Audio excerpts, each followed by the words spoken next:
Hi friends, welcome back to our channel. ఈరోజు chicken curry చాలా ఈజీగా అండ్ టేస్టీగా ఎలా ప్రిపేర్ చేయాలో చూద్దామండి. వీడియోలోకి వెళ్ళే ముందు మన ఛానల్ని అయితే దయచేసి లైక్ చేసి సబ్స్క్రైబ్ చేయండి ఫ్రెండ్స్. ప్లీజ్ సపోర్ట్ చేయండి. ముందుగా అయితే నేను హాఫ్ కేజీ చికెన్ తీసుకొని పసుపు సాల్ట్ వేసి బాగా క్లీన్ చేసుకోవాలి. ఇలా క్లీన్ చేసుకోవడం వల్ల నీసు వాసన వేయకుండా ఉంటుందండి. ఇప్పుడు ఈ చికెన్లో అర టీ స్పూన్ పసుపు వేసుకోవాలి. నేను హాఫ్ కేజీ చికెన్ తీసుకున్నానండి.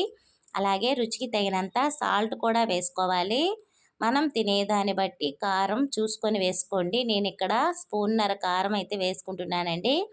అలాగే అర టీ స్పూన్ వరకు గరం మసాలా పౌడర్ వేసుకోవాలి. అర teaspoon chicken masala powder అండి. చికెన్ మసాలా పౌడర్ వేయడం వల్ల కర్రీ చాలా టేస్ట్ వస్తుంది. Chicken masala powder Aachi chicken masala powder అయితే నేను వేస్తానండి. కర్రీలో చాలా బాగుంటుంది. అలాగే 2 స్పూన్లు పెరుగు కూడా వేసుకోవాలి. కొంచెం పెరుగు పుల్లగా ఉంటే టేస్ట్ అయితే బాగుంటుందండి చికెన్ కర్రీకి, పుల్లటి పెరుగు వేయడం వల్ల.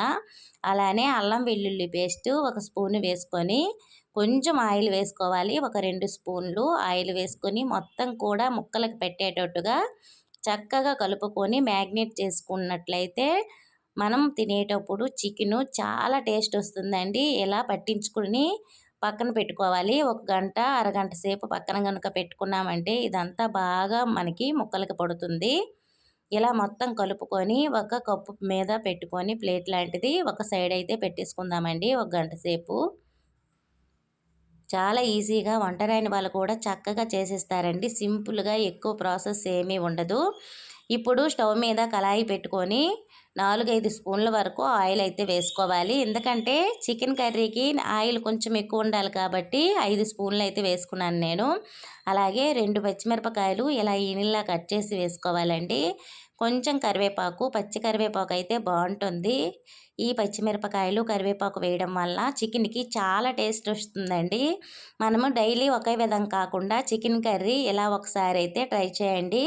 చాలా బాగుంటుందండి.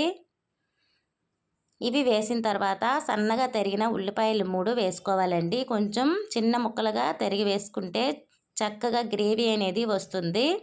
ఇవి కొంచెం వేగిన తర్వాత మనము ఉల్లిపాయ ముక్కలు అయితే వేసుకుందామండి.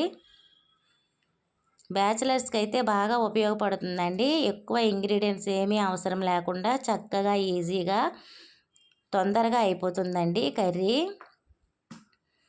ఇవి పచ్చివాసన పోయేంత వరకు ఉల్లిపాయ ముక్కలు వేగనివ్వాలి.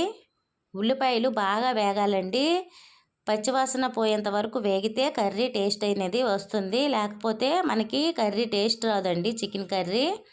చూశారు కదా, బ్రౌన్ కలర్ వచ్చేంత వరకు ఇలా వేపుకోవాలండి ఉల్లిపాయలు. ఇలా వేపుకున్న తర్వాత మనం మ్యాగ్నేట్ చేసి పెట్టుకున్న చికెన్ని దీనిలో వేసుకోవాలి. ఇలా మ్యాగ్నేట్ చేయడం వల్ల ముక్కలకి మసాలా అంతా పట్టి చాలా బాగా వస్తుందండి కర్రీ అయితే.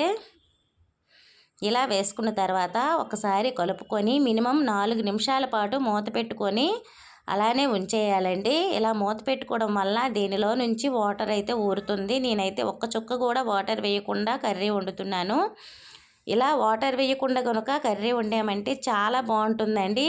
కాకపోతే కొంచెం టైం ఎక్కువ పడుతుంది. స్టవ్ని మీడియం ఫ్లేమ్లో కానీ సిమ్లో కానీ పెట్టుకొని కుక్ చేసుకోవాలి. చక్కగా ముక్కలు అనేవి ఉడికిపోతాయండి. మనం వాటర్ అయితే అస్సలు వేయనవసరం లేదు. ఇప్పుడైతే మూత పెట్టుకొని మినిమం 5 నిమిషాల పాటు అయితే కుక్ చేసుకోవాలండి. చికెను వాటర్ అంతా ఊరుతుంది.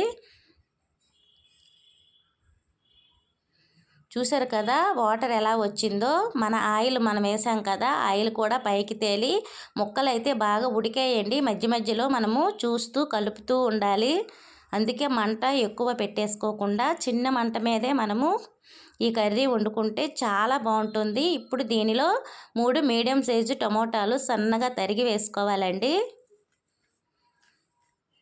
దీనిలో నుంచి కూడా వాటర్ అయితే ఊరుతుంది కదా. ఇలా వేసుకున్న తర్వాత ఒకసారి మొత్తం కలుపుకొని ఈ టైంలో ఉప్పు కారం ఏమైనా సరిపోయలేదు అన్నట్టయితే కొంచెం వేసుకోవడమే, వేసి కలుపుకోవాలి. మీకు వాటర్ వేయాలనిపిస్తే మనం మిక్సీ పట్టుకుంటాం కదా అల్లం వెల్లుల్లి పేస్టు, ఆ వాటర్ కొంచెం ఉంటుంది, అది వేసుకోవడమేనండి. నేనైతే ఒక్క చుక్కైనా వాటర్ వేయలేదు.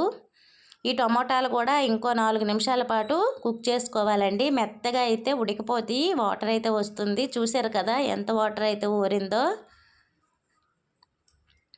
ఇంతేనండి, కర్రీ రెడీ అయిపోయినట్టే.